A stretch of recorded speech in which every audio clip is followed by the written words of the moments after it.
இந்த வீடியோ நம்ம என்ன பார்க்க போகிறோம் அப்படின்னு பார்த்தீங்கன்னா, ஸோ நிறைய பேருக்கு வந்து பார்த்தீங்கன்னா Adsense அப்ளை பண்ணதுக்கப்புறம் நோ கண்டென்ட் அப்படின்னு சொல்லிட்டு நிறையா மெசேஜ் தான் நிறைய பேர் வந்து என்கிட்ட வந்து காமிச்சாங்க. இந்த மாதிரி நோ கண்டென்ட் வந்து ஏன் வருது? என்னுடைய பிளாக்கரில் நான் வந்து 50 போஸ்ட் 30 போஸ்ட் இது மாதிரிலாம் வந்து போட்டிருக்கேன்.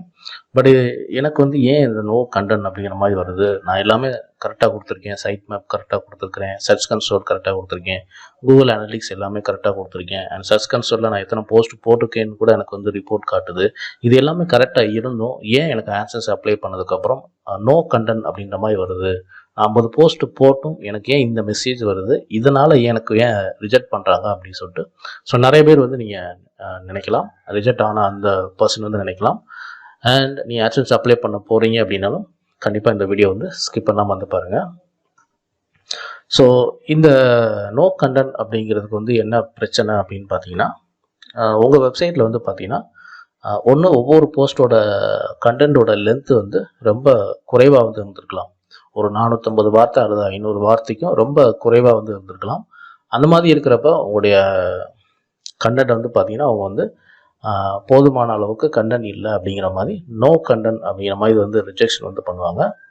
அண்ட் சில பேர் வந்து பார்த்தீங்கன்னா மூவி ரிவ்யூ அல்லது லிரிக்ஸ் சம்மந்தமான வெப்சைட் வந்து வச்சுருப்பீங்க.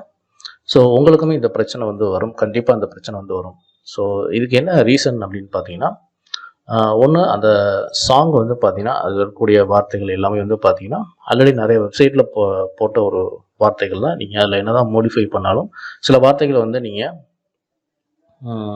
ஈஸியாக வந்து கண்டுபிடிச்சிட முடியும். ஸோ நம்ம மேனுவலாக கண்டுபிடிக்கிற மாதிரி கண்டிப்பாக கூகுளுமே வந்து ஈஸியாக வந்து இது ஆல்ரெடி நிறைய வெப்சைட்டில் போட்ட ஒரு கண்டென்ட் அப்படிங்கிற மாதிரி வந்து கண்டுபிடிச்சிடும். இன்னொன்று வந்து பார்த்தீங்கன்னா லிரிக்ஸை பொறுத்தவரை நீங்கள் வந்து என்ன ஃபார்மேட்டில் எழுதுறீங்க அப்படிங்கிறது ஒரு முக்கியமான விஷயம். ஓகே, நான் இந்த போஸ்ட் வந்து ஓப்பன் பண்ணுறேன்.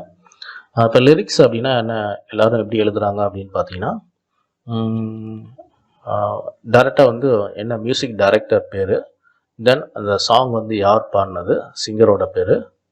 ஸோ இந்த 2 லைன் எழுதிட்டு அடுத்து என்ன அந்த படத்தோட பேர். ஸோ இது 3 மட்டும் எழுதிட்டு கீழே வந்து டைரெக்டாக வந்து லிரிக்ஸ் வந்து போட்டுறாங்க.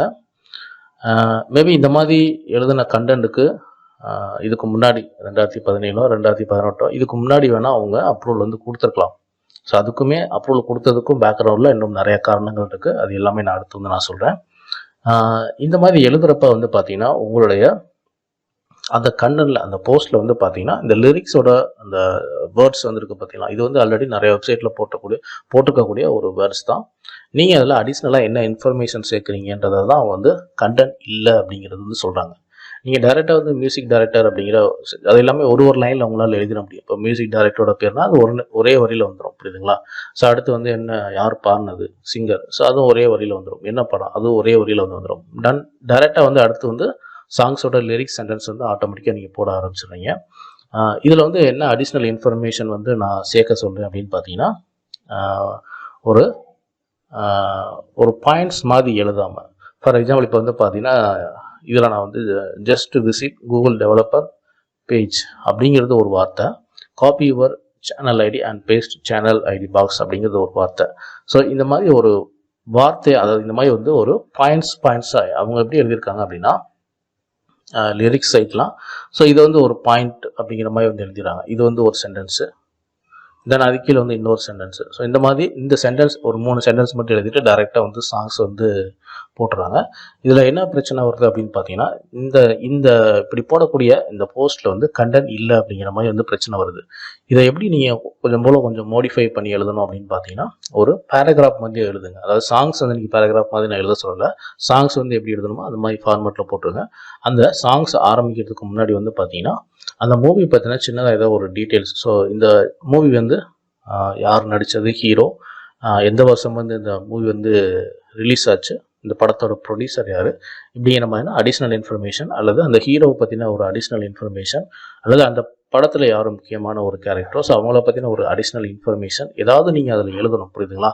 அது யூசருக்கு மேபி அது வந்து தேவைப்படாமல் கூட இருக்கலாம். பட் ஆனால் உங்களுடைய போஸ்ட்டுக்கு அது வந்து கண்டிப்பாக கண்டென்ட் அடிப்படையில் அது கண்டிப்பாக உங்களுக்கு வந்து தேவை, புரியுதுங்களா? இந்த மாதிரி நீங்கள் எழுதாத ஒரு காரணத்தினால வந்து பார்த்தீங்கன்னா இந்த Adsense அப்ளை பண்ணும்போது உங்களுக்கு கண்டென்ட் இல்லை அப்படிங்கிற மாதிரி உங்களுக்கு வந்து ரிஜெக்ட் வந்து பண்ணுறாங்க.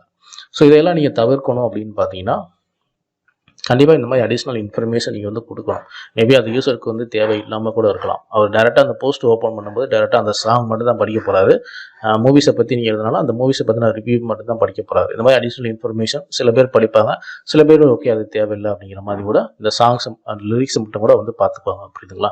பட் இது யூசருக்கு தேவை இருக்குது இல்லை அப்படிங்கிறத விட நீங்கள் AdSense அப்ளை பண்ணும்போது இதை கண்டிப்பாக வந்து தேவைப்படும், புரியுதுங்களா? ஸோ இந்த மாதிரி அடிஷ்னல் இன்ஃபர்மேஷன் உங்களால் எந்த அளவுக்கு அதிகமான ஒரு பேராகிராஃப் மாதிரி நீங்கள் கொடுக்க முடியுமோ அதை வந்து கண்டென்ட் மாதிரி எடுத்துக்குவாங்க. நீங்கள் ஒரு லைனாக கொடுக்குறப்ப வந்து பாருங்கள், அது வந்து ஒரு கண்டென்ட் மாதிரியே வந்து இருக்காது. ஸோ ஒரு கண்டென்ட் ஒரு சாங் லிரிக்ஸ் நீங்கள் போகிறீங்கன்னா கண்டிப்பாக வந்து அது கண்டென்ட் ஃபார்மேட் வந்து கிடையாது, புரியுதுங்களா? ஏன்னா ஒரு லைன் தான், ஒரு லைன் மேலே இருக்கும், இந்த அடுத்த லைன் கீழே வந்து இருக்கும், புரியுதுங்களா? அது படிக்கிற மாதிரியான ஒரு சென்டென்ஸ் வந்து கிடையாது அப்படிங்கிறத வந்து புரிஞ்சுக்குங்க. இதை ஓரளவுக்கு படிக்கிற மாதிரி சென்டென்ஸ் நீங்கள் போடணும்னு பார்த்தீங்கன்னா அந்த ஃபில்ம் பார்த்தீங்கன்னா அடிஷ்னல் இன்ஃபர்மேஷன் வந்து கொடுங்க. இது வந்து லிரிக்ஸ் வெப்சைட் மட்டும் கிடையாது, மூவிஸ் வெப்சைட் மட்டும் கிடையாது. இன்னும் சில பேர் வந்து பார்த்தீங்கன்னா இந்த மணி ஏர்ன் பண்ணுறதை பற்றி போடுறது, இல்லைனா பெட்டிங் அந்த சம்மந்தமான வெப்சைட்டு, இன்னும் நிறைய வெப்சைட் வந்து இருக்குது. ஐ திங்க் சில பேர் வந்து சமைக்கிறத கூட வந்து பார்த்திங்கன்னா ரொம்ப வந்து பிக்சர்ஸ்லேயே எல்லாமே வந்து காட்டிடுறாங்க. அண்ட் இது எல்லாமே ஒரு லைன்லேயே வந்து முடிச்சுட்டாங்க, புரியுதுங்களா? ஸோ மெயினாக அந்த குக்கிங் வெப்சைட் இந்த மாதிரி தான் வந்து பண்ணுறாங்க. இந்த குக்கிங் வெப்சைட் என்ன பண்ணுறாங்க அப்படின்னு பார்த்தீங்கன்னா, ஜஸ்ட் வந்து மேலே வந்து என்னென்ன இன்க்ரீடியன்ஸ் ஏதோ அந்த என்னென்ன பொருள்லாம் தேவை, இந்த சமையலுக்கு வந்து என்னென்ன பொருள்லாம் தேவை, அடுத்து வந்து ஒரு பிக்சர்ஸ் வந்து போட்டுறாங்க. ஓகே, அடுத்து என்ன பண்ணணும், இந்த பொருளையும் சேர்த்துடணும் அப்படின்னு சொல்லிட்டு அது ஜஸ்ட் ஒரே சென்டென்ஸ் தான், ஒரே சென்டென்ஸில் முடிச்சுட்டு அதுக்குள்ள அந்த பிக்சர்ஸ் வந்து காட்டுறாங்க. தென் அடுத்து என்ன பண்ணணும் அப்படின்னு சொல்லிட்டு ஒரே லைனில் இது முடிச்சுட்டு தென் அதுக்கடுத்து வந்து அந்த பிக்சர் வந்து காட்டிடுறாங்க. ஸோ அவங்க என்ன புரிஞ்சுக்கிறாங்க அப்படின்னா, ஓகே ஒரு யூசருக்கு வந்து இந்த மாதிரி பிக்சர்ஸ்லேயே நம்ம வந்து எல்லா மாதிரி சொல்லிடலாம், ஒரு லைன் கொடுத்தா போதும், அந்த பிக்சர்ஸ் நம்ம காட்டிட்டோம் அப்படின்னா யூசருக்கு வந்து புரிஞ்சிடும் அப்படின்ற மாதிரி கேட்குறாங்க. ஸோ இந்த மெத்தடு வந்து பார்த்தீங்கன்னா யூசரோட பாயிண்ட் ஆஃப் வியூவில் இது நல்ல மெத்தடு தான், புரியுதுங்களா? பட் ஆனால் நீங்கள் வந்து இதுக்கு AdSense அப்படிங்கிற ஒரு விஷயத்தை நீங்கள் வந்து பண்ண போகிறீங்க. இந்த AdSense அப்படிங்கிற ஒரு விஷயத்தை பண்ணும்போது அவங்களுக்கு தேவை டெக்ஸ்ட் தான், புரியுதுங்களா? உங்களுக்கு வந்து இமேஜ்லாம் வந்து மெயின் வந்து கிடையாது. என்னுடைய எல்லா வீடியோலையுமே நான் சொல்லியிருப்பேன், உங்களுடைய போஸ்ட்டில் இமேஜ் இல்லைன்னா கூட பரவாயில்ல அண்ட் வீடியோ இல்லைன்னா கூட பரவாயில்ல, AdSense வந்து அப்ரூவல் வந்து கொடுப்பாங்க. பட் ஆனால் சில கேட்டகரியான வெப்சைட்டுக்கு வந்து பார்த்தீங்கன்னா கண்டிப்பாக இமேஜ் வந்து ஆட் பண்ணி ஆகணும், புரியுதுங்களா? ஸோ அந்த மாதிரி வெப்சைட் வந்து இருக்குது. இப்போ நீங்கள் சமையல் எடுத்துக்கிட்டிங்கன்னா கண்டிப்பாக ஓகே, அது வந்து அந்த இமேஜ் கொடுத்தோம் அப்படின்னா ஒரு ஆட் அண்ட் அட்வான்டேஜ் மாதிரி தான். அதே மாதிரி டுட்டோரியல் மாதிரியான வீடியோக்கும் உங்களுக்கு வந்து இமேஜஸ் வந்து ஓரளவுக்கு நீங்கள் கொடுத்தா தான் அது யூசருக்கு வந்து புரியும். பட் அந்த மாதிரி வெப்சைட்டை நீங்கள் பண்ணும்போது கூட எந்த அளவுக்கு அதில் இன்ஃபர்மேஷன் கொடுக்க முடியுமோ அந்த அளவுக்கு நீங்கள் கொடுக்கணும். இப்போ குக்கிங்கில் வந்து நீங்கள் ஒரு 2 பொருள் ஃபஸ்ட்டு நீங்கள் வந்து ஃபஸ்ட் வந்து நீங்கள் வந்து குக்கிங் பண்ணணும் அப்படின்னா அந்த பொருளை பற்றி கொஞ்சம் டீட்டெயிலாக வந்து எழுதுங்க, புரியுதுங்களா? அது என்ன பண்ணணும், அது எவ்வளோ டேஸ்ட்டாக வந்து இருக்கும், இதை கலக்கிறதுனால வந்து அது எந்த அளவுக்கு டேஸ்ட்டாக இருக்கும், அதில் வந்து காரம் இருக்குமா அல்லது புளிப்பு இருக்குமா அல்லது இனிப்பு வந்து அதிகமாக இருக்குமா, இல்லை இதோடு சேர்த்து இன்னும் அடிஷ்னல் வேறு ஏதாவது வந்து பொருள் சேர்த்துக்கிட்டால் அது என்ன மாதிரி டேஸ்ட்டை வந்து கொடுக்குமா அப்படின்னு சொல்லிட்டு உங்களால் எந்த அளவுக்கு அதில் இன்ஃபர்மேஷன் வந்து டெக்ஸ்ட்டாக நீங்கள் கொடுக்குறீங்களோ அதுதான் வந்து AdSenseக்கு வந்து இம்பார்ட்டன்ட், புரியுதுங்களா? அதைத்தான் அவங்க கண்டென்ட் அப்படின்ற மாதிரி வந்து சொல்ல வராங்க. ஸோ நீங்கள் ஒரு பாயிண்ட்டாக கொடுத்துட்டு பிக்சர்ஸை கொடுக்கறதுக்கு அது வந்து அதுக்கு தனியாக இன்ஸ்டாகிராம் இருக்குங்களே, உங்களுக்கு பின்ட்ரெஸ்ட் வந்து இருக்குது, புரியுதுங்களா? பிக்சர்ஸ் சர்வீஸுக்குன்னே உங்களுக்கு வந்து இன்ஸ்டாகிராம் இருக்குது, பின்ட்ரெஸ்ட் வந்து இருக்குது. பிளாக்கர் வந்து அவங்க அதை எதிர்பார்க்கல. பிக்சர்ஸ் இதுக்கு எல்லாத்துக்குமே தனித்தனி சர்வீஸ் வந்து இருக்குது. பிளாக்கர் அப்படின்னாலே blogger is equal to text. இதை நல்லா ஞாபகம் வச்சுங்க. நீங்கள் எந்த ஒரு கேட்டகரி பிளாக்கர் நீங்கள் க்ரியேட் பண்ணாலும் சரி, blogger is equal to text. இதை நல்லா ஞாபகம் வச்சுக்கோங்க. இல்லை இமேஜ் ஆட் பண்ண அவசியம் கிடையாது, வீடியோ ஆட் பண்ண அவசியம் வந்து கிடையாது. உங்களால் எந்த அளவுக்கு அதில் டெக்ஸ்ட் கொடுத்து எந்த அளவுக்கு இன்ஃபர்மேட்டிவாக உங்களால் சொல்ல முடியுமோ அதுக்கு தான் வந்து AdSense வந்து அப்ரூவல் வந்து தராங்க. என்னுடைய எல்லா வீடியோஸும் நான் திரும்ப இதை தான் வந்து சொல்லிக்கிறேன். பட் பிகினர்ஸ் வந்து பார்த்தீங்கன்னா நிறைய பேர் வந்து பார்த்தீங்கன்னா மேபியாக வந்து அவங்க வந்து சரியாக அதை புரிஞ்சுக்கிட்டாங்களான்னு எனக்கு தெரியல. ஜஸ்ட் ஒரு 20 போஸ்ட் வந்து போடுறாங்க, ஓகே ஒரு டொமைன் வாங்குறாங்க, ஆட் பண்ணிட்டாங்க, வீடியோ பார்த்து ஆட் பண்ணிட்டாங்க, ஓகே இது எல்லாமே நல்ல விஷயம் தான். பட் அதில் என்ன கண்டென்ட் இருக்குது அப்படிங்கிறது ஒரு முக்கியமான விஷயம். AdSense அவசரப்பட்ட AdSense வந்து அப்ளை பண்ணுறாங்க, அப்ளை பண்ணிவிட்டு உடனே வந்து அப்ரூவல் ஆகலை, ரிஜெக்ஷன் வந்து ஆகுது. ஸோ இந்த பேசிக் பாயிண்ட்டை நீங்கள் புரிஞ்சுக்கிட்டால் மட்டும்தான் உங்களுக்கு வந்து இந்த AdSense அப்ரூவல் வாங்குறதுல எந்த ஒரு பிரச்சனையும் வந்து இருக்காது, புரியுதுங்களா? முடிஞ்ச அளவுக்கு உங்களால் எந்த அளவுக்கு கண்டென்ட் டெக்ஸ்ட் எழுதி உங்களால் போஸ்ட் போட்டு நீங்கள் வந்து அப்ளை பண்ணுறீங்களோ அந்த அளவுக்கு உங்களுக்கு அப்ரூவல் வந்து கொடுக்கும். அண்ட் இது இல்லாமல் வந்து பார்த்தீங்கன்னா உங்களுக்கு வந்து அண்டு நீங்கள் வந்து டொமைன் வாங்கியிருப்பீங்க. ஸோ இந்த டொமைனில் வந்து பார்த்தீங்கன்னா ஒரு DNS செட்டிங்ஸ் வந்து போயிருங்க. ஸோ இந்த DNS செட்டிங்ஸ் போனதுக்கப்புறம் வந்து பார்த்தீங்கன்னா இதில் வந்து ஒரு அடிஷ்னலாக வந்து ஒரு கோடு வந்து இருக்கும். இந்த மாதிரி அட்டு போட்டுட்டு பார்க்குடு அப்படின்னு சொல்லிட்டு இந்த இடத்துல வந்து சென்டென்ஸ் வந்துருக்கும். ஸோ நான் டெலீட் பண்ணிட்டேன். அட்டு போட்டு இந்த இடத்துல பார்க்குடு அப்படின்னு போட்டு கடைசியில் வந்து 600 ஐ திங்க் 600 அப்படின்ற மாதிரி இருக்கும். ஸோ அந்த இதை மட்டும் நீங்கள் டெலீட் பண்ணிடுங்க. அதுக்கு நேரம் வந்து எடிட் ஆப்ஷன் இருக்கும், இதை நீங்கள் கிளிக் பண்ணால் போதும்.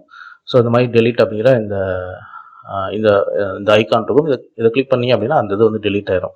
ஸோ அந்த மாதிரி இருந்துச்சு அப்படின்னா அதை மட்டும் நீங்கள் வந்து டெலீட் பண்ணிடுங்க. மேபி இந்த கண்டென்ட் இல்லாமல் இந்த மாதிரி ரிஜெக்ஷன் ஆகிறதுக்கும் இது வந்து ஒரு காரணம், புரியுதுங்களா?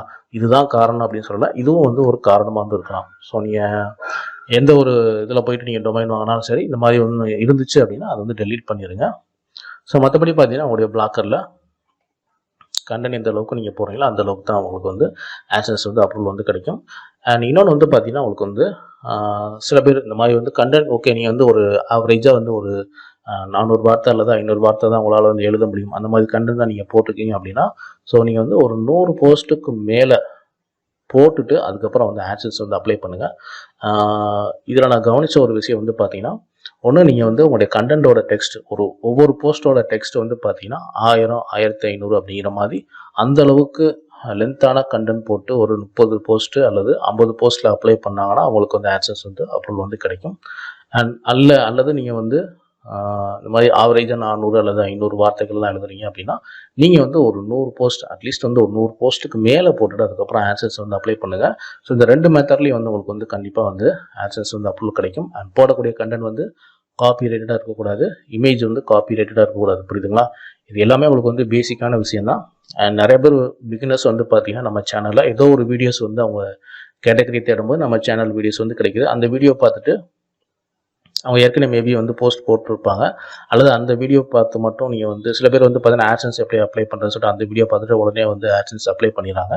பட் ஆட்சன்ஸ் அப்ளை பண்ணுறதுக்கு முன்னாடி என்னென்ன விஷயங்கள்லாம் இருக்குது அப்படின்னு சொல்லிட்டு நம்ம சேனலில் வீடியோஸ் வந்து போட்டிருக்கோம்.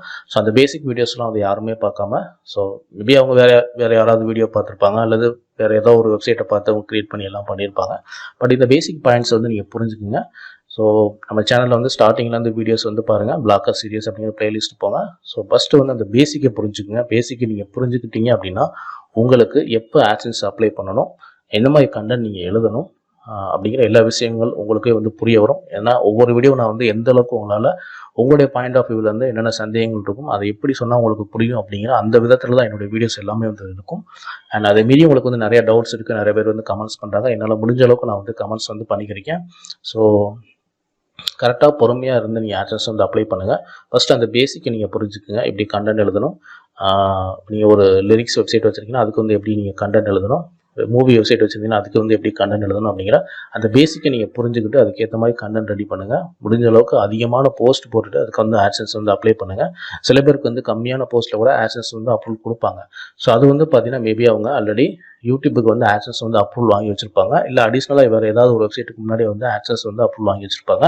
அப்படி இல்லைனா அவங்க வந்து அப்ளிகேஷன் வந்து ஒரு டெவலப்பராக இருப்பாங்க, அப்ளிகேஷன் டெவலப்பராக இருப்பாங்க, ஆட் மொபைல் அப்படின்னு சொல்லிட்டு அந்த அக்கௌண்ட் வச்சுருப்பாங்க. ஸோ அந்த மொபைல் அப்ளிகேஷனுக்கும் உங்களுக்கு வந்து ஆட்சன்ஸ் வந்து அப்ரூவல் வந்து கொடுப்பாங்க. அந்த மாதிரி ஏதோ ஒரு அப்ளிகேஷன் வந்து ஆட்சன்ஸ் அப்ரூவல் வாங்கிட்டு தென் அந்த ஆட்சன்ஸ் அக்கௌண்ட்லேயே வந்து வெப்சைட்டும் போய் அப்ளை பண்ணுவாங்க.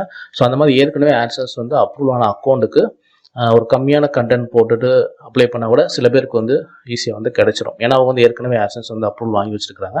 ஸோ இந்த வெப்சைட்லேயும் வந்து கரெக்டான கண்டென்ட் கொடுப்பாங்க, ஒரு உண்மையான கிரியேட்டர் இவங்க அப்படின்ற மாதிரி ஒரு பாசிட்டிவ் தாட்ஸ் வந்து அவங்க மேலே வரும். ஸோ அதனால் வந்து ஈஸியாக வந்து அந்த மாதிரியான பிளாக்கர்ஸுக்கு வந்து ஈஸியாக வந்து ஆட்சன்ஸ் வந்து அப்ரூவல் கொடுப்பாங்க. ஸோ அவங்களையும் இப்போ புதுசாக நீங்கள் அப்ளை பண்ணுறீங்க அப்படின்னா அவங்களையும் நீங்கள் கம்பேர் பண்ணிக்காதீங்க. ஸோ உங்களால் உங்களோட பிளாக்கரில் நீங்கள் வந்து அதிகமான கண்டென்ட் போட்டுட்டு ஆட்சன்ஸ் வந்து அப்ளை பண்ணுங்கள். ஸோ கண்டிப்பாக நான் சொன்ன இந்த விஷயங்கள் உங்களுக்கு வந்து புரிஞ்சிருக்கும்னு நினைக்கிறேன். ஸோ பொறுமையாக இருந்து அப்ளை பண்ணுங்கள். ஸோ அதான் ரொம்ப மெயின். அதிகமான போஸ்ட் போட்டுட்டு அப்ளை வந்து பண்ணுங்கள். இந்த வீடியோ பிடிச்சிருந்தால் லைக் பண்ணுங்கள், ஷேர் பண்ணுங்கள். ஸோ நம்ம சேனலில் பிளாக்கர் சம்பந்தமான A to Z வீடியோஸ் வந்து அப்டேட் பண்ணியிருக்கோம். ஸோ மறக்காம நம்ம சேனலில் வந்து சப்ஸ்கிரைப் பண்ணி வச்சுங்க. தேங்க்யூ ஃபார் வாட்சிங்.